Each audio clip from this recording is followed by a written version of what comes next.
So, paano tayo babalik naman sa developer mode na off? So, punta tayo sa ating cellphone. Sa setting. Then, pipindutin natin yung system update. Yeah, system update. Then, punta tayo sa developer option. Yan, developer option.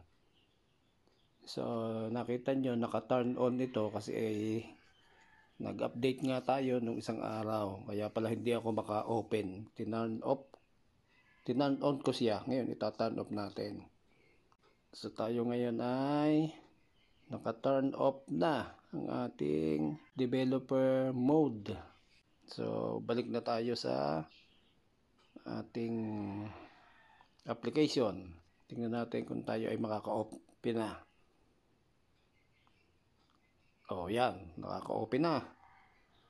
So, tagumpay. So, ganun lang gagawin. After nyo mag-update ng inyong Connect to Card application, dahil nga may lumabas na device deviation mode, di siyempre, ang developer mode ng inyong cellphone ay ginawa nyong on. So, hindi kayo makaka-open after nyo mag-update pag hindi nyo tinurn off. Kaya, kailangan i-turn off. Sundin lang yung ginawa ko. Katulad nito, makaka-open na ako. Kanina, hindi rin ako maka-open eh. So, yon, nagtanong ako sa ating customer service, kaya tinuruan ako. So, yan. Okay na. Naka-open na tayo. Magandang umaga. God bless. Peace.